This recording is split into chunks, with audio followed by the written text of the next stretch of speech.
took 58 minutes to settle in the Spurs' favor. What would Game 2 give us?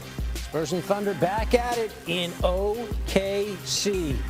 That guy would come out to play. Quieter game for Wemby on this one. Early second quarter, Wembanyama to Castle, and there it is, the savage, vicious throwdown.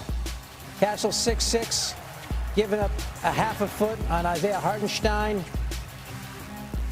Look at that beautiful shot of it right there. Wemby can't believe it. Here's how it's handed to the folks in San Antonio. Castle, he goes to work. Castle, oh my goodness! In the face of Isaiah Hartenstein with a right-hand tomahawk slam. Man! Yeah, even Reggie excited, but the champs can take a punch. Casey Wallace picks off Castle's pass. Alex Caruso to Shea Gilgeous-Alexander. Not quite as spectacular as Castle, but still worth 2 points. OKC up by 7. Mark Dagnall switched it up a bit. He told Hartenstein, just go maul Wemby for as long as you can. And he did a great job on him defensively. The turnover here. And then on the other end, SGA. Patented fadeaway baseline. Wemby had a few turnovers in the first half. Big news, Jalen Williams, J-Dub left again. More hamstring trouble, this time the left hammy. OKC up 11 at the half, third quarter. Wemby stepping into his three. Ties this game at 66. Some nervous people in Oklahoma City. Then Wemby drives, misses, but gets his own rebound. Did that a couple times tonight. So that's something normal humans can do. Spurs down 1 at that point. And then SGA working Dylan Harper. He misses. Harper collides with Chet Holmgren. And he would go down awfully hard. And he would not come back. Heads to the locker room. Did not return. Big loss for the Spurs. SGA turning poor Carter Bryant around. Listen, it's happened to a lot of guys, Carter. That's just kind of mean-spirited from SGA. Great move. Thunder up by 8. And then Holmgren coming baseline. He had 13. All sorts of fired up. OKC up 10. They led by 8 going into the fourth. And then Hartenstein gives it to Jared McCain. Loves the 3-ball. How about that? Off the window, off some iron. Got to touch it all. Pretty good. And then Wemby coming back. He had 21 and 17 rebounds in this game, but San Antonio down 5. And then the clutch player of the year, SGA, step back. Book it. Everyone just calm down. Calm down. I got this. I got this. Alex Caruso, another big game. 17 points. The Thunder win to even things up at a game apiece. Here's SGA. What a difference a day makes.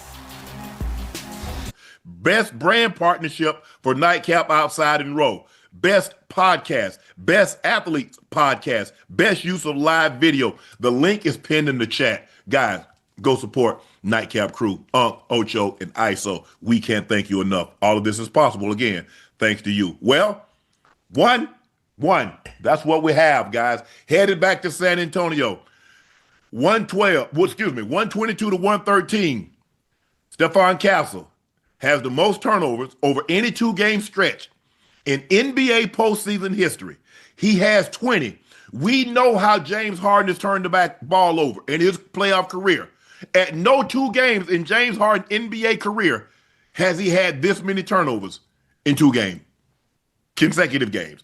Cade Cunningham is on that list with 17. LeBron James also has 17. 2 games in NBA history, this man has 20 turnovers. And Joe, I'm going to turn it over to you. He's killing them with his turnovers. He's got to do a better job protecting the basketball. Take off, Joe. Yeah, I agree. Castle definitely has to, he's averaging 10 turnovers a game, in the past couple of games. But Uncle Ocho, we gotta take something into account here. The man ain't but 21 years old, bro. His second year in this NBA league, he's playing in the postseason in the Western Conference Finals. Yeah, he has to tighten that up. But outside of them damn turnovers, hey man, they win the game, Joe. Yeah. I'm saying they probably would if he don't turn over as much, but he playing some damn good ball. I like his aggressiveness that he has on offense and defense. Uncle Ocho, I mean, my God, he came through the lane off them 2 feet. When we talk about them 2-foot jumpers, You let him get to the launch pad, it's over. he put that boy in the rim. But all ain't bad for San Antonio. What is going to hurt him is, can Harper come back? How significant is this injury that Harper has? Because he's a big part of what they do. I know he's just a rookie, but hell, man, them 2 guys at the 1 and 2, Dave gave OKC hell, in these first couple games. I can offset that if I get De'Aaron Fox back. The question is J-Dub and the J Mitchell.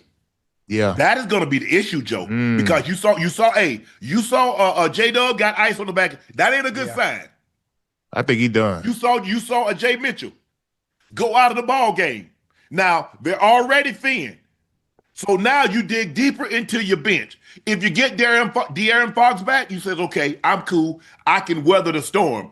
I don't know without J-Dub and out Mitchell if that I'm going to be able to wallet. And look, you got Caruso, and Caruso has played unbelievable. Crazy. He's been out of his damn mind shooting the 3-point ball, and we know he can play defense. But Joe, is that every time they get close, Castle turn it over. Look at points off a turnover he created. Yeah. For the Thunder. He's got to do a better job of that. He's too good of a player. And then some of them are just, I'm like, bro, what are you doing? And go ahead, Ocho. I'll go after you. Go ahead, Ocho. I was going to say those turnovers, especially in the first half. I mean, it was alarming at the rate he was turning the ball over. But I think at times it's overlooked as opposed to the way we mentioned James Harden and the fact that he turns the ball over so much, but he's giving you nothing on the offensive end. And with Castle being so aggressive on both ends of the goddamn court, it's kind of overlooked. But in hindsight, if you look at it, you take some of those turnovers away. If you got 20 in the last 2 games, you take some of those away, even though you were able to win the last game. I think the game and the result is a little different if he handles it a little bit more careful with the ball in this game tonight. There's no question about it. Go ahead, Joe. No, I agree. But this is why I say in this Western Conference Finals, this is why I say, man, they're going to beat each other up so damn bad that hell, whoever gets to the finals, you just got to hope they're healthy, bro. You know what I mean? Because look how many times your top guys from Shea to Wemby, Castle, these guys hit the floor so much, bro. You know what I mean? And I'm like, they out there competing at the highest level. I love it. But I just feel like the game is so intense, and you can see it, bro. Every play, every possession, you have to value it. Look at OKC bench. Look at OKC bench. Okay, Ocho, 17 from Caruso, 12 from McCain, 10 from Mitchell, 12 from Wallace. This is where you win the game, fellas. You need a lot. You don't need no one guy to be spectacular.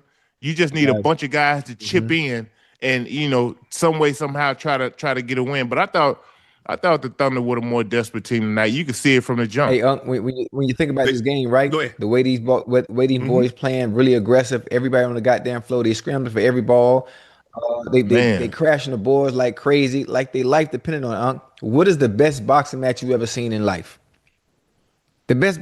Just think about it. The best boxing match you ever. Probably Mickey Ward. I tell you, this is exactly that. Just in basketball terms, with the way they goddamn playing. Yeah. Haymaker after haymaker. Yeah. We'll talk about that. We saw Corrales get up off the floor several times and come back and win. Yeah. I think the thing is, Joe, and I agree with you, because they playing so hard. You've got to play every possession as if it's your last. Yeah. Because you never know. And the thing that I love about each team, and this is why they're going to be good for a long time, they can put out any fire. Yeah. They team up by 12, next thing you know, we got a tie ball game. Yeah. One team goes down, they come right back. They're not going anywhere. If they value the basketball, let's just say for the sake of argument, one team had 21 turnovers, the other team had 9. If I just say for the sake of argument, I say, okay, 13. Instead of 21, you got 13 turnovers. Joe, they win this game. Yeah, you're right. Yeah. They win this game. And it took because think about it, it took a Herculean effort from Wemby to overcome the 10 turnovers. Yeah. So he played phenomenal. And he can just do things no other NBA player has ever been able to do. And I'm not so sure he should be able to do it. How the hell you lay the ball up on one side, miss it, and come back and dunk it on the damn other side? What the hell is that about? Come on, Joe. You ain't what you're supposed to be able to do. Bro, hey, listen, that's why I say in real time, man, we watching a transcending Mm. player, somebody who's going to change the trajectory of the game, bro. Like, a lot of people may not really see it right now, but of course it's kind of hard not to. I mean, he got so much with that length, bro. The way he shot block, he had 4 blocks tonight, but hell, we all know they driving in there, they ain't even looking at the damn rim. They like, hold on, nah. Let me see who I can get the damn ball to, because they don't want to even try to shoot over him. I thought Hardenstein played great with his some thrust. great minutes tonight. Yeah. Hey, doing a lot of the veteran stuff, hooking him, holding him a little bit. A lot of stuff that the ref can't see. Ref can't see all that. You know what I mean? So the physicality that OKC came out with, I thought was tremendous, bro. But for Shea to really be effective, he's really gonna have to show why he's the MVP. I thought he played pretty good tonight. But Uncle Ocho, he's got to take and he's got to make tough shots, bro. He gonna have to take and make tough shots. They just got too much attention on him. Even when he started to make a couple, you see they started to double him. You know what I mean? Make him a passer. So he got to take when he sees Cleveland, those. y'all see that? When he sees those little creases and those opportunities, he got to take them, bro. And a lot of them shots gonna be tough, but he's capable of making them. Hey, Joe, you said something very interesting. You say Hartenstein is doing some stuff. He's grabbing him, clutching him, and the refs can't see that. They can't see that in OKC. They'll see that in San Antonio. It's amazing how they fast. You see how many second chance opportunities? I was just gonna say that not only the second chance opportunities, right? But he was so effective all during the game. He gave you 10, but what he meant to this game for them to win, it don't even show up in the box score. It don't even show up in the box score. So I mean, the second chance points, him rebounding, defensively. I mean, a dude, for someone that can't move, he can't move. Completely, Hartenstein. He completely different from Wemby. Completely different. He played one hell of a goddamn game tonight, and he fits so perfect with what they want to do over there in OKC. It's pretty dope. Okay, hey, listen. When you listen to him, he said in the first game they just kind of let Wemby kind of roam around, do what he wanted. Hell, they kept a body on his ass. They kept chugging him tonight. I seen him complain to the ref a time or two. So that's when you doing your damn job. They were being physical out past the damn 3-point line, Joe. I saw Chet trying to lean on him. I saw Hartenstein trying to lean on him outside the damn 3-point line. They're not even letting him get inside the 3 line before they're physical and touching him up. You got to. When asked about the impact of moving Hartenstein on the Wemby, SGA answered, "I'm not sure if it was good, to be honest." Bill Simmons tweeted, I didn't think Hartenstein would be playable in this series, but if he's going to be allowed to maul and grab Wemby like on every play, he can play 48 minutes, which is hilarious. SGA, you're a 2-time MVP, and you know more basketball than I'll ever know. The only reason that you're not down 0-2 is because of what Hartenstein was able to do and keep Wemby off the glass and do all the things that he was able to do. He gave you 10 points and he gave you valuable minutes, because there are a lot of times when you got Caruso or you got Dort on him, he was going over there back, getting the rebound and putting it back in. So when you go back and look at this film, which I'm sure you would, and I looked the emotion of the game, and I don't know if you really heard the question of what she was asking, but the reason why you're not down 0-2, you played extremely well, but Hartenstein did an unbelievable job. If you can believe 21 and 17 with 4 blocks is doing an unbelievable job. It is, considering that he had 41 and 24 and 4 blocks the other night. Think about what you held him to. Yeah. 20 points fewer and 7 fewer rebounds. Yeah. Hey, look, I like that small lineup that OKC plays where Wemby has to be. See, when Hartenstein in there, he ain't really got a guard Hartenstein. I mean, yeah, he made some floaters. I like his touch that he got around the basket, okay, Ocho.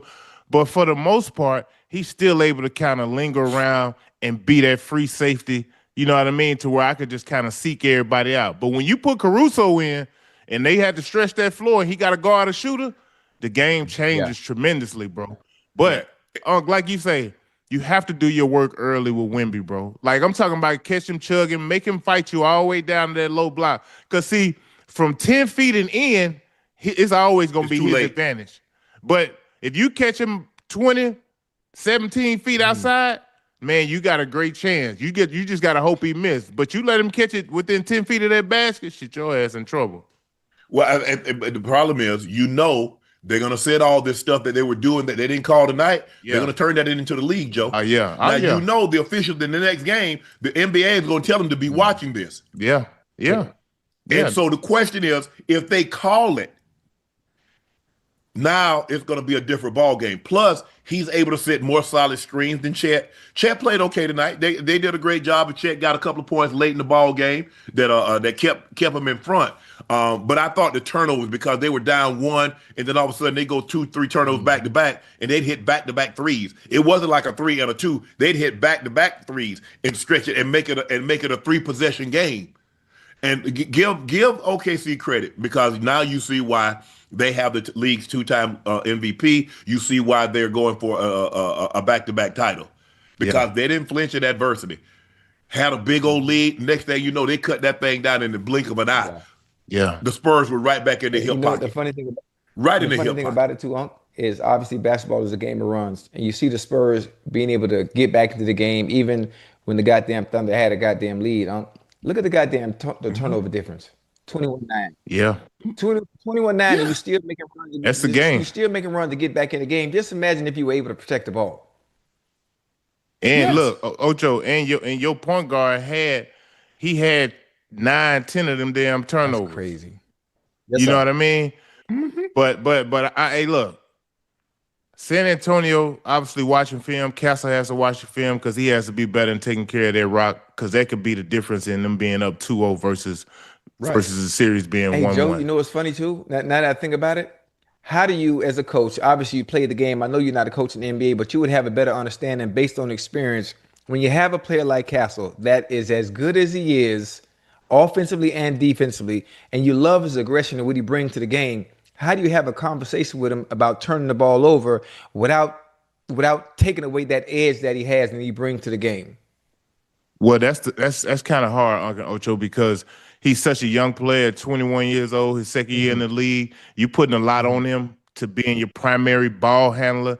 And you're right, Ocho. I don't want to take away his aggression, bro. I love how he attacks the basket, but you have to show him clips of himself on tape and be like, look, I don't want to take your aggression away. I want you to take chances, but at the same time, you got to take care of this ball. Got to be smart. You got to be a lot better with this ball, because if he's better, then obviously the series could be a lot different. But like Unc say, maybe Fox come back in Game 3, and then he could just kind of go back to being that guy who he's been all year, that two-way player. You're absolutely right, because you look at this. OKC had 34 assists. San Antonio had 22. Spurs had 5 steals. OKC had 14. Spurs had 21 turnovers. OKC had 9. Spurs shot better from the floor, better from the 3, better from the free throw line. Normally when you do that, it's like if I tell you, well, one team shot better from the floor, better from the 3-point line, better from the free throw line, but they lost. I said, the first thing I'm going to do, let me go to the turnovers. Yeah. It's like the NFL, Ocho, you know it's like the NFL. One team got more passing yards, more rushing yards, more first downs, but they lost. Okay, let me see how many turnovers they had. Yeah. The greatest indicator of a team, the most of the time, not always, there's no such thing as always or every, but a great indicator of a team winning and losing is the turnover. You turn that ball over. And they creating points and opportunities off them turnovers. That's what really kill you. You know what I mean? It's like the opportune times that you turn it over. You know, it ain't like you turn it over and they walking up here. You turn it over, them folks going down there and score it. It's leading the point. You don't give me a chance to set my defense. There you go. Because if I give up pick 6 and scoop and score, Ocho, shit, my defense, no matter how good they are, they don't even get a chance to get on the field. I ain't expecting no old linemen to be doing and quarterbacks to be tackling. Yeah.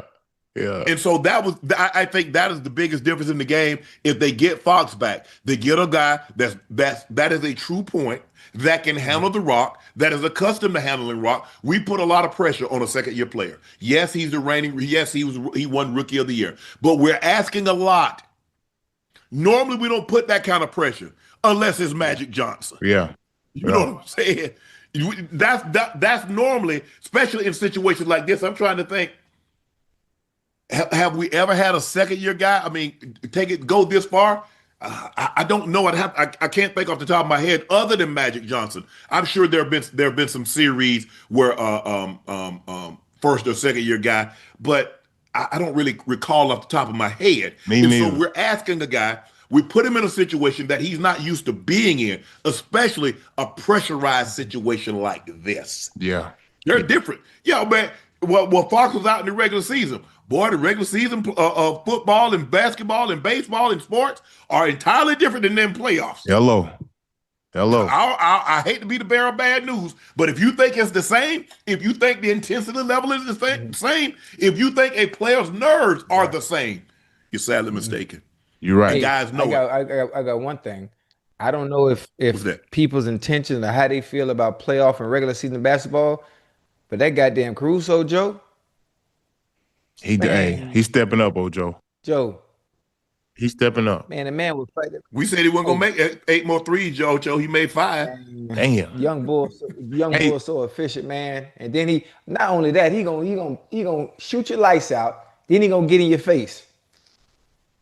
He pick it up. He in your Listen. shirt, Joe. With 3 or 4. Get round Oh. me if you can. Hey, look, OKC had 7 guys in double figures, and 4 of those guys came off the bench, fella. From a team standpoint, if I'm a head coach, that's what I need from my bench, bro. Hey, look, if some of my starters ain't really got it going, like I think Chet gotta play better, meaning just play with a little more thrust, assert himself a little more, because I think he's such a game changer. And I think, he's still continuously, learning too. But when your bench can come in like this, bro, and put it down, put their stamp down on the game, this is what you want. But guess what? San Antonio got the same thing. They got so many guys who can beat you as well. I mean, Vassell tonight, Vassell had 22, 7 for 14. Obviously, Keldon Johnson came in, gave him some great minutes, but man, I just think this is gonna be a hell of a series. I even think it's gonna go the distance. I mean, hopefully these injuries don't dictate, these games. Hopefully Harper can come back. I don't think J-Dub gonna be able to come with that hamstring. You see, look, this just game 2, fellas. Hell, he only played 7, 8 minutes. That hamstring, bro, because the playoffs is revved up so high, you cannot sustain that with them soft tissue injuries, bro. You know what happened? What? That game with the double overtime. Yep. And he stressed it. And they forgot that he was coming off an injury. You probably say, you know what? Because would you have rather win this game and lose him because it was going to happen? Yeah. Or lose that game and have him for the remainder of the series? Because think about what you ask him to do. You play that man down there 40 minutes in his first game back after an injury. Yeah. Normally they put you on a limits restriction. Yeah. Normally when you come back, he's gonna play 20 minutes. He's gonna play 25 minutes. This man played more minutes than he would have played in a regular season game. That also agree. comes down to him too, because I think even if they try to put him on a minute restriction, if he's saying he's okay, I can go. I'm gonna make the same amount. The way most